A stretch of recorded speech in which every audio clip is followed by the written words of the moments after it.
Hello, and welcome back to the channel. Today is not our longest video, but like the title, it's about realistic tips and how to rank up fast. None of this BS. We're going to give you actual real advice on what to do and how to save as much time as possible. So right off the rip, if you don't want to watch the whole video, I'm going to try to summarize what the theme is going to be. The fast tips. Let's be honest, restacking is going to be easier no matter what, no matter the context. But if you have a toxic friend, sometimes randoms can just be better. Or if you happen to be the individual who gets really careless or gets sloppy around friends just because you're trying to kind of ease and relax, you don't, fall back your fundamentals, that can also hurt you essentially and not have you play as well. Now, ranked up as you go is intended to be a time sink, so understand there's no way to go about that or skip it. So like comparison, rookie and bronze is going to naturally be much faster than diamond. All right, so ranked is meant to be a time sink. All right, there is no skill-based matchmaking, meaning realistically you shouldn't have predator ranks in rookie or in bronze realistically, unless they started the season late, meaning that they're actually within your same ranks. Here's another realistic tip so you don't waste your time. If you don't know how to fight, once you leave silver, you need to head into regular matches, control mode, test range, anything to improve your mechanical skill set, or just even learning the guns. If you try to skip this step, I promise you, you're gonna get hard stuck later and you're gonna waste a ton of time. Don't waste time. Once silver is over, once we get into the tips, I promise you, let's just be honest with yourself here. Please, please, please, and start to work on your mechanics. Now, mechanics don't save everything. Understand that. They don't save everything. We're going to talk about that later. Here's another realistic tip to save you some time. After getting some eliminations, you need placement, okay? Just wiping 3 squads and then going out in 16th place is going to be a huge waste of time if you can't properly rotate. Also vice versa. Do not waste your time hiding in buildings and not fighting. Your ranked experience is going to be slow and boring, and later, honestly, if you don't get any eliminations, then you're not going to rank up. You got to find balance. Balance is going to be the key of today's teaching. So if you don't want to watch the rest of the video, that's pretty much what we're going to be talking about today as you rank up, and we're going to put a theme across every rank and talk very high level, so these tips don't necessarily go out of style. It's something you can refer back to. So let's begin. Rookie and bronze rank. I'm going to call this the learn to fail rank. You literally lose 0 RP at these 2 ranks. There's absolutely no reason, at least, not to try to rank within these ranks. If you are the worst player in the world, I promise you, you can at least get past bronze. I promise you, I promise you, I promise, I promise. The biggest thing I see individuals is fearing making mistakes. Ladies and gentlemen, these are the ranks to make mistakes. You have to make mistakes. You can literally go land and go AFK and gain points because you lose nothing. I understand solo queuing is nerve-wracking. Talking to people sucks. I am also an extremely introverted person, mind you. I'm just gonna leave that in, and it can be nerve-wracking, I understand, but don't let someone else project how bad they are onto you. Okay, if somebody's yelling at you around these ranks because you're bad, listen, they're also in the same ranking. Maybe they're ranking late, but if they're that good, they're gonna get past it just fine. Don't stress, okay? Relax. These ranks are easier. Some problems with these ranks is most teams may dogpile pretty early on because they all trying to learn and trying to fight, meaning it's just a non-stop mess. So know when to get out of that fight. You don't need insane aiming, you don't need movement, and positioning at these levels, you're gonna see a lot of people just kind of standing out in the open. Simple placement gives you points. This is the main theme of what I'm gonna tell you. If you never fail, you will never understand what success looks or feels like. Now, on to silver rank. What fights are worth it? As you start progressing, your mechanics are going to start getting better, and you're going to got to be honest with yourself with them and go in the test range and really grind them out. Silver is pretty easy, but if you can't aim or hit bullets or get an assist, this is going to be a slower crawl. You get -20 now just by queuing, so you're going to start losing points. And also the RP that it takes to get per tier is 600. This is pretty sizable considering the requirement of 250 per tier in rookie and 500 of bronze, especially if you're not winning all the time. This can be quite slow for some individuals. Additionally, we need to go into the range like we mentioned and know every single loadout and be able to do at least some damage. This rank, instead of joining into the dog pile to kind of get your mechanics strong, you need to start winning, and you need to start going for placement and balance out your score. You may consider when the zone is better, when to move ahead of the mess and start to gate teams. Gating is a term of when the zone does the work for you and you act as a barrier to stop a team from pushing a choke or an area. Gauge as a team if you're confident winning a fight, or also be just aware of your surroundings. Around silver, you need to start to know where teams are landing, who is nearby, how quickly you can clean this up, and if you have the option to go to zone. Generally, third parties around silver are, you could say pretty quick, but also not necessarily slow. They're just kind of in the middle. You have time to kind of cook, to kind of breathe, because individuals are not necessarily cleaning up fights quickly either, unless you're unlucky and there's a high tier squad just rolling everybody. So unlucky, queue again, go again. So you need to start asking these questions. At the start, did I loot effectively to fight or rotate? Do we have resources for an upcoming fight? Can we rotate past this for easier RP? Can we clean up this fight quickly? Are there trades in the third party we see? If you start asking internal questions starting through silver, your time ranking up through gold and platinum are going to start to improve. You need to trade off some kills to gain more of that value through placement.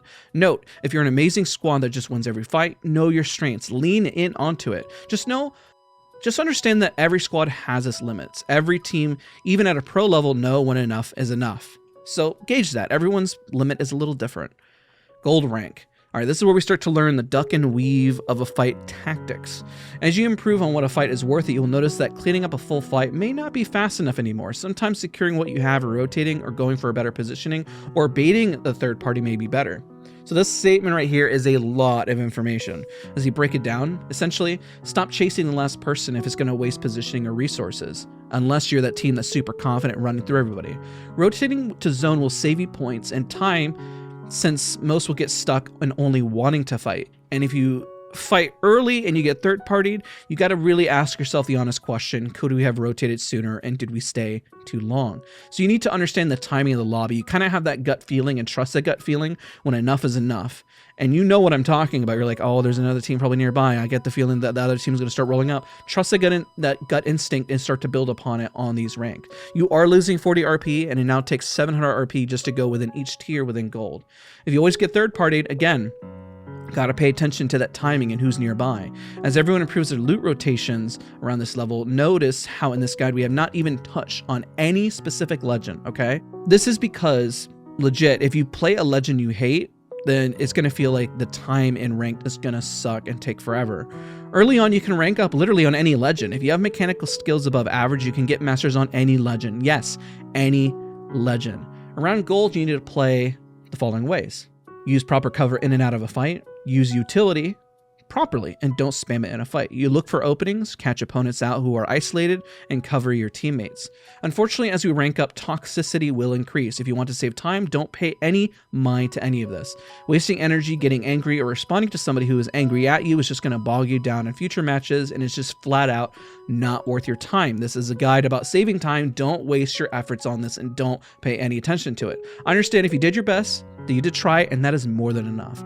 Don't take out your mistakes on others just because you didn't do well. Even small mistakes can turn into big ones, and even good players can also make mistakes, and not anyone and everyone is perfect, okay? If someone is providing advice, remember this: die as a squad, live as a squad. Sometimes decisions can be bad, but still work out because it's unpredictable and unorthodox. Trust your teammates. Even if they're not very good, it can still sometimes work out. Patience. Now, next up, Platinum, thinking 2 steps ahead. Depending on the difficulty of the season or how early on you reach Platinum, this is where you need to understand the value of every single fight. Minus 60 RP is not fun, and now we are 800 RP, so you need to be smart to avoid getting to massive time sink and losing points. That's one of the, again, the theme of the video. Starting to ask the bigger questions. If we win this fight, do we do the following? Can we secure better positioning? Do we obtain more resources for the next fight? Did we secure our backs? Meaning, are there any teams behind us at all?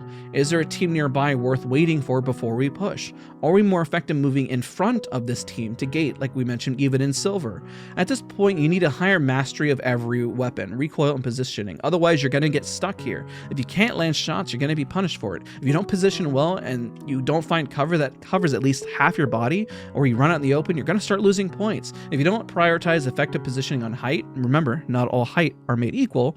Around this level and the current early season, it's actually better if you have a plan where you want to rotate or win and how you want to fight. If your teammates don't listen, well, personally, you're going to have a safety exit and then go to zone and play placement. This is where you start to want to minimize a loss to save your time. And this is going to make a lot of people frustrated and mad, because sometimes you may have a teammate who over-aggresses and goes for a trade, but you still have to ask the question: how is your positioning versus theirs? Can you get in and actually secure what they're asking?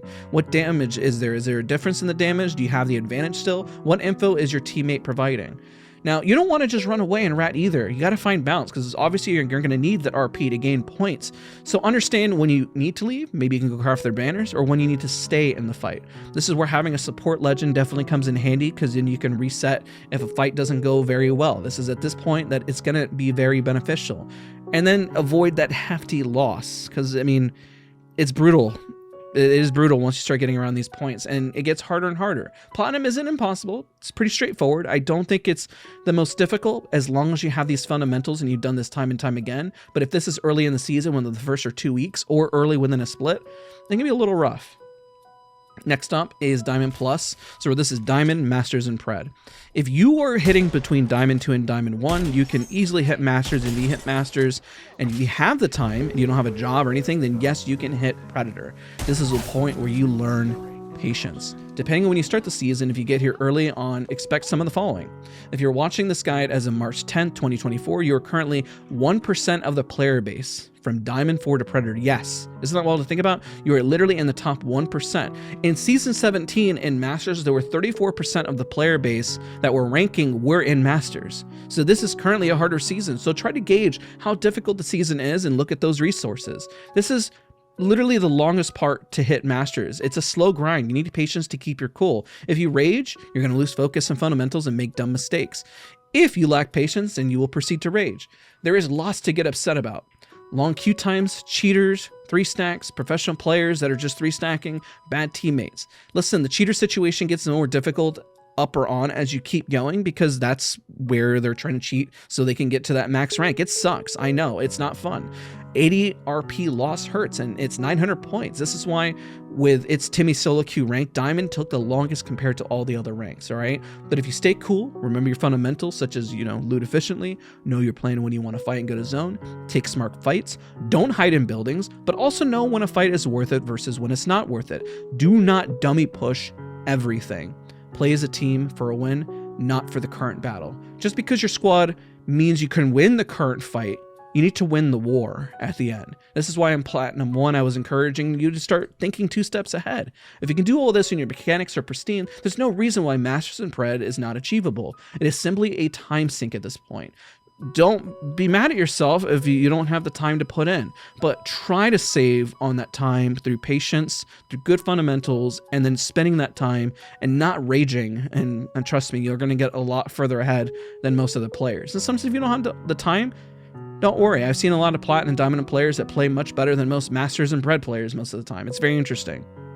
Now remember, another major mistake that individuals make, as if it's your first time in Diamond, or even if you get to Diamond 2 or Diamond 1, do not change how you're playing. If you're gaining points already, and you're doing it pretty quickly, stay true, stay steady. Do not throw your fundamentals out the window, start doing dumb stuff. As someone who has hit max rank time and time again, this does get easier and you won't freak out as much. It's just like a walk in the park. More effective time equals easier time the next go around. Patience. Be honest with yourself. If you need to do more damage or better positioning, improve that. At this higher level, it's assumed you know this. If you don't, just don't skip leg day.